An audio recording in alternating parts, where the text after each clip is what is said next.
The darkness moved, a smear of bruised purple and oil-slick black bleeding across the sky. Celestia watched from the highest tower, the chill seeping through the stone, through her gilded gown, into the marrow of her bones.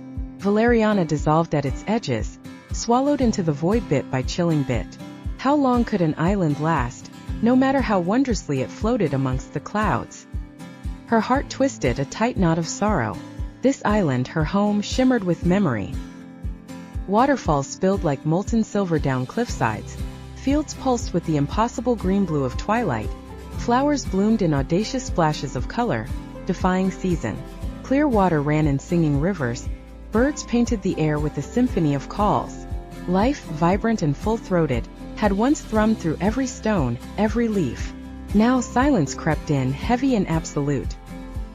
The darkness had no name, no source anyone knew. Simply was. An uninvited guest that settled in, heavy and permanent. Celestia, enchantress of Valeriana, stood in her father's castle, now her own.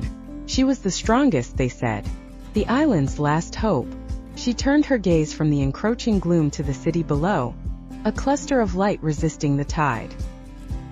Her power stirred, a deep hum beneath her skin. She spoke, the sound barely a whisper against the wind that carried the dark. I will rebuild you. Her voice, soft as down, held the unshakable weight of a vow. It was a commitment etched in the fading light, a chance clawed from the encroaching night. Celestia fought, weaving spells, pushing back the shadows with threads of light and ancient words. She felt her magic bite, slow the creep, but it felt like placing pebbles against a coming flood. The true force, she realized, wasn't just the intricate dance of runes or the flow of raw power within her. It was something else, something deeper, more resilient. One evening, veiled in shadows and a simple golden dress that flowed like spilled sunlight, she walked the market. The air tasted of dust and fading magic. She pulled the hood of a borrowed cloak low, hoping to disappear, but felt the familiar hum within. Her green eyes, they said, held too much light. Her spirit, a bright banner, refused to furl. Farmers paused, heads dipping in instinctive reverence. Children stopped their games, pointing with knowing grins. Even the stone-faced guards shifted, their posture straightening as she passed. No disguise could mask the core of her being. They saw beyond the simple cloak, beyond the braided hair. They saw the enchantress. Her presence sparked something, a faint echo of the vibrancy that once defined this place. She moved through the stalls, a ghost in the twilight. A group of children knelt on the worn cobbles, drawing vibrant, sprawling flowers with chalk. The lines were smudged, the colors muted in the dusk, but the shapes bloomed fiercely on the gray stone. A small girl, her hair tied back with a faded ribbon, giggled, pointing. Mine is blue. Like the sky used to be. Another boy, his face smudged, added a yellow sun with determined strokes. It will be again, he muttered fiercely, to himself as much as to her. Their laughter, soft chimes in the gathering gloom, wove a fragile melody. Further on, an old woman's hands, gnarled like ancient roots, worked a shuttle across a loom. Every thread added to a tapestry, a panorama of Valeriana's past: silver waterfalls, green-blue fields, birds soaring on unseen currents. Her eyes, sharp and unwavering, followed the weaving. For she knew that as long as they believed in the beauty of their home, as long as they sang the ancient melodies and wove the tapestries of hope, Valeriana would not just survive, it would thrive. The enchantress worked tirelessly, her golden gown fluttering in the breeze as she moved from one end of the island to the other, reinforcing the barriers that shielded them from the greedy eyes below. The humans, unable to penetrate the mystical defenses, grew restless. They sent messengers of peace and then emissaries of war, but Celestia's resolve remained unshaken. She knew that their peace could not be bought with gold or won with steel. It had to be earned through understanding and respect. One fateful day, as the council debated the best course of action, a young girl approached Celestia, her eyes filled with the light of 1,000 stars. Your Highness, she said, her voice trembling with excitement, I've had a vision. The girl, Luna, spoke of a world beyond their own, a land where humans and Valerianans could live in harmony, sharing knowledge and magic. Celestia's heart swelled with hope, for she had seen the good in humans and knew that perhaps Luna's vision was not just a childish dream but a glimpse of what could be. The enchantress called upon her most trusted advisors, and together they formulated a plan. They would send a delegation to the world below, sharing their story and their light, in hopes of forging an alliance that would protect Valeriana from the shadows that sought to claim it. The chosen ones, a mix of humans and Valerianans, set sail on a ship of light, their hearts filled with hope and their minds open to the possibilities of peace. The voyage was fraught with danger, but the light of Valeriana guided them through treacherous waters and past the lurking shadows. On the mainland, they were met with a mix of skepticism and awe. The tales of the floating isle had reached every corner of the continent, and many had given up hope of its existence. Yet, as the delegation told their story, something stirred in the hearts of those who listened. The humans, who had long ago forgotten the power of unity and hope, felt a spark of something long lost. The journey was long and perilous, but Celestia remained steadfast. Her dream of a world united by hope grew stronger with each passing day, each new face she met, and every hand that reached out to her in friendship. And so the seeds of an alliance were sown. The light of Valeriana began to spread across the land, touching the hearts of kings and peasants alike. The darkness retreated, unable to withstand the power of unity and belief. Yet, even as the first green shoots of peace pushed through the soil, whispers of doubt began to circulate. Amongst the Valerianans, there were those who feared the humans would bring their own brand of darkness. And amongst the humans, there were those who saw Valeriana as a treasure to be claimed rather than a sanctuary to be revered. The second act of the prophecy was underway. Celestia knew that she had to be vigilant, for the greatest threat to their newfound harmony was not the external darkness, but the shadows that lurked within the hearts of her own people. With Luna by her side, she traveled from village to city, sharing her vision of a world where magic and humanity could coexist. They faced opposition and challenge, but their unshakable belief in the goodness of their cause propelled them forward. The prophecy had spoken of trials, and Celestia was about to face her greatest one yet. As the shadows grew restless, she knew that the fate of Valeriana was not just in her hands, but in the hearts of all who believed in the beauty of hope. The alliances grew stronger, and the whispers grew quieter, but the darkness was ever patient. It waited, watching for a moment of weakness, a chink in the armor of hope that it could exploit. And as Valeriana's light grew brighter, the shadows grew darker, preparing for the final battle that would determine the fate of the floating isle. The enchantress knew that the time for talking was over. It was time to show the world the true power of hope and unity. With her people's spirits at her back, Celestia stood at the edge of the island, her eyes set on the horizon. The air grew still and Celestia raised her hands, the shimmering crystal at her neck pulsating in time with the beating of her heart.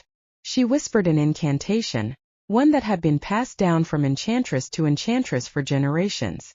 The very fabric of the sky above them began to shiver with anticipation as the light of Valeriana grew stronger, reaching out to the lands below.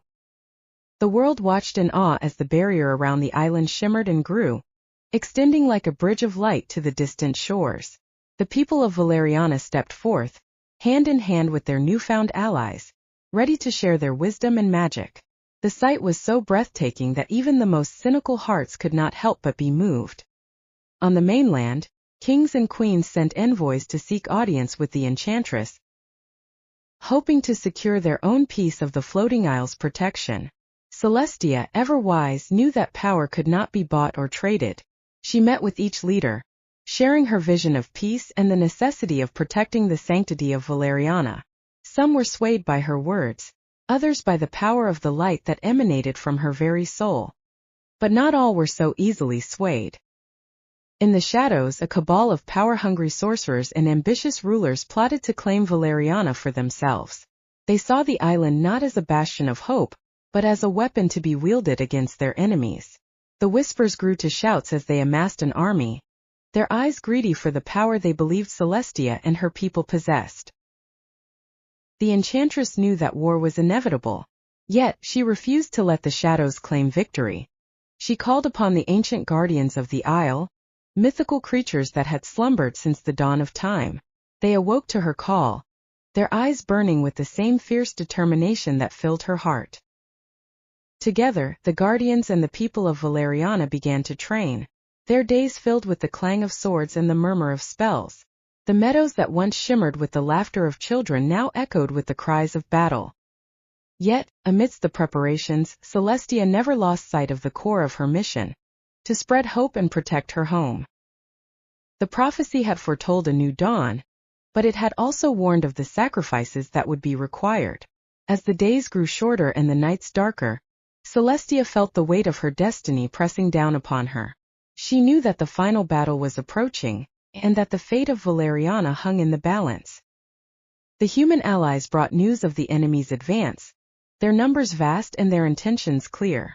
The Valerianans steeled themselves, their hearts united in their cause. They had faced darkness before, but never had it come in such a formidable force. The moment of truth was upon them, the culmination of generations of struggle. As Celestia and the sorcerer stood locked in their fierce duel, the fate of the prophecy and the worlds they knew hung in the balance.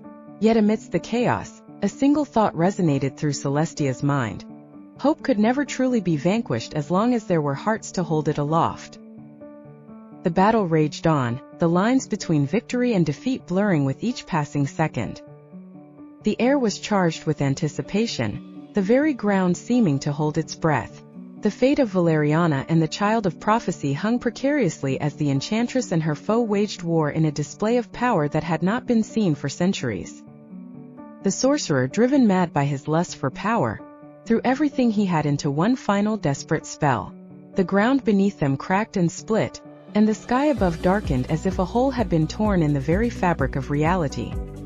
The humans and Valerianans watched, their hearts pounding in unison, as the forces of darkness and light collided with a sound that echoed the thunder that had been rumbling in the distance. To Celestia's astonishment, a wave of humans emerged from the mist, their eyes ablaze with a fierce determination that had not been seen in the lands below for an age. They were not just peasants and traders, they were warriors, knights, and mages. Each one had heard the tales of Valeriana's struggles, and had been drawn to the island by the hope it represented. They had come to fight alongside the enchantress, to protect the light that had shone into their lives. The humans formed a wall of steel and resolve, their swords and spears glinting in the flickering light of the magic that danced around them. Their shields bore the emblem of the Alliance, a testament to their unity with the Valerianans. The sorcerer's minions faltered, caught off guard by this unforeseen show of solidarity. The battle raged on, the tides of shadow and light ebbing and flowing like a cosmic tide. Yet, with each human that fell, another took their place, their spirits unbroken. The sorcerer's power began to waver, his control over the shadows slipping as the humans' hope grew stronger. Celestia felt a surge of gratitude and a newfound strength. The prophecy had not just foretold a child of light, but an alliance that would stand as a bastion against the dark. The sorcerer, realizing his folly, turned his attention to the humans, his eyes alight with a rage that had no bounds. He sent forth a wave of darkness so profound that it threatened to consume all before it. But the humans, fueled by their belief in Valeriana's future, held their ground, their shields raised high. Seraphine, standing tall among them, raised their staff to the heavens. The shard of crystal at its tip pulsed with an intensity that had never been seen before. The child of prophecy, whose very existence was the embodiment of hope, channeled the combined strength of their people into a single blinding beam of light. It shot forth, piercing the heart of the darkness that the sorcerer had summoned. The explosion that followed was deafening, a cacophony of light and dark that briefly blinded all who were present. When the dust settled, the sorcerer was gone, his shadows dispersed by the pure, unyielding force of hope and unity. The humans and Valerianans cheered, their voices a chorus of triumph that echoed across the island. Yet, Celestia knew that this was not the end. The darkness would always seek to return, to claim what it believed was rightfully its own. But with the humans at their side, the Valerianans had found a new strength. They had learned that together, they could stand against the night, that their light could drive back the shadows. The enchantress looked out upon the weary, blood-soaked battlefield, her heart heavy with the cost of their victory.